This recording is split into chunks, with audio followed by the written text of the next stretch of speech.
If you see this picture and you think, you know, that looks a little similar to last week's, which actually looks kind of similar to the week before, you're not wrong. All three photos were taken in the Badlands. All three photos were taken, I believe, on the same evening. I'm not sure. One of them might have been taken the day previous, but they all share a lot of things in common.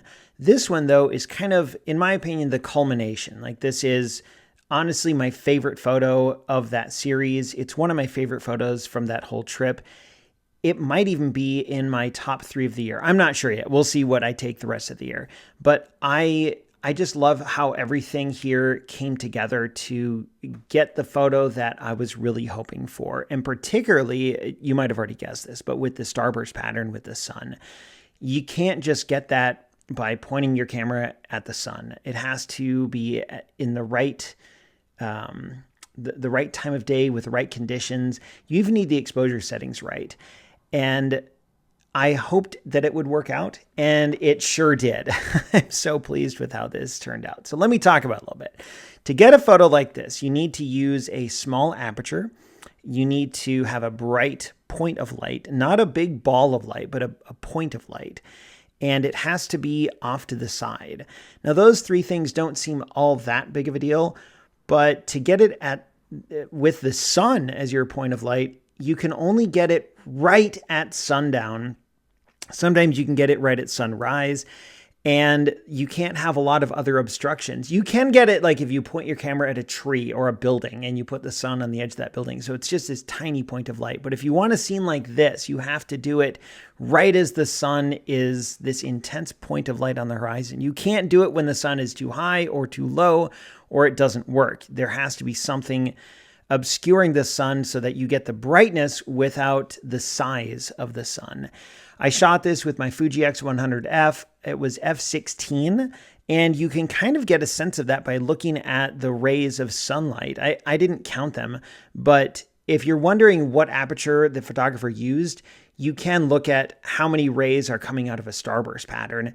And I don't remember the exact relation, but here, if you count, like the ones you can see, there's 1, 2, 3, 4, 5, 6, 7, 8.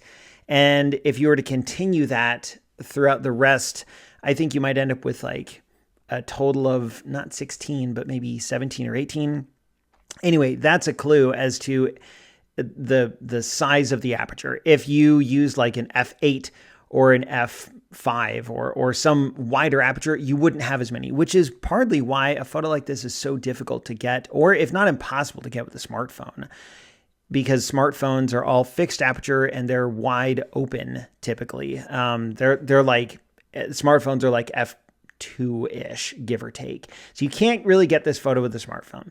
I shot this at 1/80th of a second at ISO 1250. And the ISO was just sort of auto ISO. I don't really pay attention to the ISO anymore anyway. But I waited until the sun was near the horizon and then just took a whole bunch of photos. I also underexposed a little bit and then brought up the shadows in Lightroom after I was done, after I was back on my computer. And it all just worked. I'm so happy with how this worked.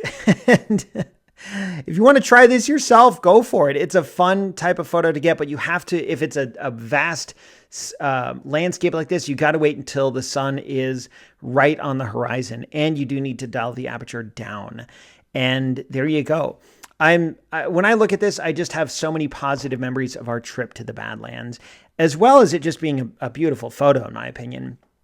But it evokes a lot of memories that I really enjoy as well. So I hope you like the photo. And if you've never been to the Badlands, I recommend checking it out. It's a great place to go.